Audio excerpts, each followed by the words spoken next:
ఆమె ఒకప్పుడు ఓ వెలిగిన మహిళా నేత. అనుకోని అవకాశం ఆమె రాజకీయ జీవితాన్ని మలుపు తిప్పింది. మొదటిసారి ఎంపీగా గెలిచిన ఆ నేత అప్పట్లో ఏకంగా కేంద్ర మంత్రిగా పనిచేశారు. రాష్ట్ర విభజన పరిణామాలతో హస్తం పార్టీకి గుడ్ బై చెప్పి వైసీపీలో చేరారు. కానీ అధికార పార్టీలో అడుగడుగున అవమానాలకు గురయ్యారు. దీంతో ఇటీవల పార్టీకి రాజీనామా చేసి మళ్లీ కాంగ్రెస్ కండువా కప్పుకున్నారు.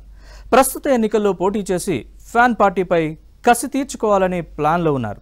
ఇంతకీ ఎవరా నేత, ఏ జిల్లా? What's this inside story?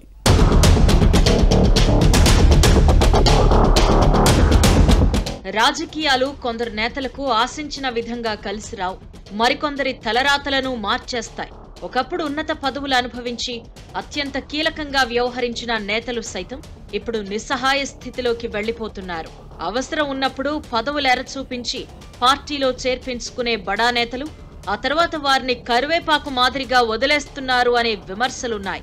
వైసీపీలో ఈ పరిస్థితి కాస్త ఎక్కువేనని చెప్పాలి.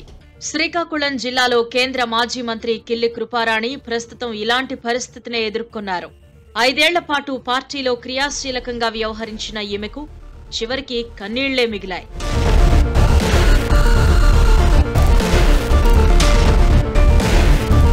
కిల్లి కృపారాణి వైసీపీలో తీవ్ర అవమానాలకు గురయ్యారు అని చెబుతున్నారు.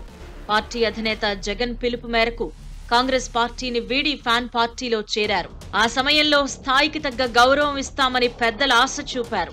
యూపీఏ హయాంలో కేంద్ర మంత్రిగా ఓ వెలిగిన కృపారాణి అధికార పార్టీ 5 ఏళ్ల పాలనలో కనీస గౌరవం దక్కకపోవడంతో తీవ్ర అసహనానికి గురయ్యారు. వాస్తవానికి ఈమె రాజకీయ అరంగేట్రమే ఓ సంచలనం అంటారు సిక్కోలు వాసులు. దివంగత టీడీపీ సీనియర్ నేత ఎర్రన్నాయుడుపై కాంగ్రెస్ ఎంపీగా సంచలన విజయం సాధించి రాష్ట్ర వ్యాప్తంగా అప్పట్లో వార్తల్లో వ్యక్తిగా నిలిచారు. హస్తం పార్టీలో తనకంటూ ఓ గుర్తింపు తెచ్చుకున్నారు. రాష్ట్ర విభజన సమయంలో ఈమె కేంద్ర మంత్రి అయ్యారు. కానీ తదనంతర పరిణామాలు కృపారాణి రాజకీయ జీవితాన్నే ప్రశ్నార్థకంగా మార్చేశాయి.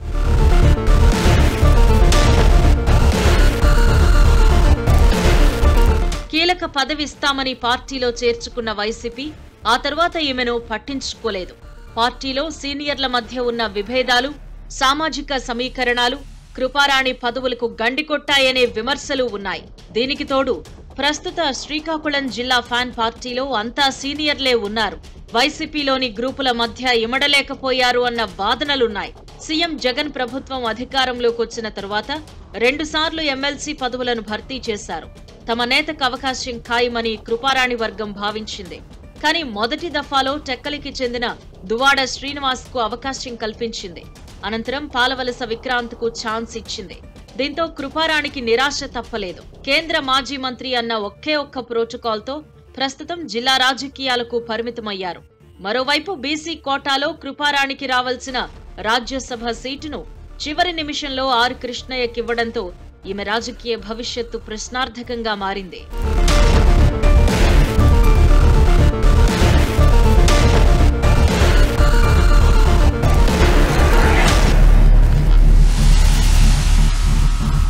కృపారాణి వైసీపీలో చేరినప్పుడు గౌరవించిన నేతలు ఆ తర్వాత మెల్లగా తగ్గిస్తూ వచ్చారు. మరోవైపు జిల్లా పార్టీలోని అంతర్గత విభేదాలు ఈ నేత భవిష్యత్తుకు అడ్డంకిగా మారాయని చెప్పాలి.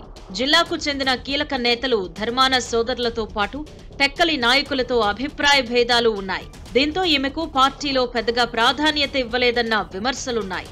మరోవైపు నాటి వైభవాన్ని తలుచుకుంటూ నేటి ఇబ్బందులను గుర్తు చేసుకుంటూ ఇక వైసీపీలో ఇమడలేననే భావనకొచ్చారు కృపారాణి. అనుకున్నదే తడవుగా ఫ్యాన్ పార్టీకి గుడ్ బై చెప్పేసి మాతృ పార్టీ కాంగ్రెస్ లో చేరారు. వైసీపీ కండువా కప్పుకున్నప్పుడు కృపారాణికి జిల్లా అధ్యక్ష బాధ్యతలు అప్పగించిన పార్టీ అధిష్టానం కనీస సమాచారం ఇవ్వకుండానే ఆ పదవి నుంచి తప్పించింది. అయితే అవమానాలను దిగమింగుకుంటూ ఇన్నాళ్లు కొనసాగిన కృపారాణి ఇక వైసీపీలో ఉండడం ఎంత మాత్రం మంచిది కాదని భావించి రాజీనామా చేసి ఏపీసీసీ చీఫ్ షర్మిలను కలిసి కాంగ్రెస్ కండువా కప్పుకున్నారు.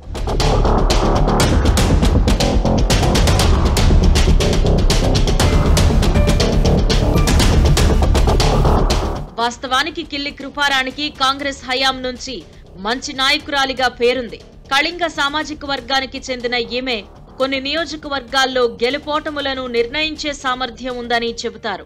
వైసీపీలో ఎదురైన చేదు అనుభవాలను జీర్ణించుకోలేకపోతున్న ఈ కేంద్ర మాజీ మంత్రి ఈ ఎన్నికల్లో హస్తం పార్టీ అభ్యర్థిగా బరిలో దిగి ఫ్యాన్ పార్టీపై కసి తీర్చుకోవాలి అనే ప్లాన్ లో ఉన్నారు. శ్రీకాకుళం పార్లమెంట్ సీటు లేదా టెక్కలి అసెంబ్లీ స్థానం నుంచి బరిలో దిగుతారు అనే ప్రచారం జరుగుతోంది. మరి కిల్లి కృపారాణి రాజకీయ భవిష్యత్తు ఎలా ఉంటుందో చూడాలి.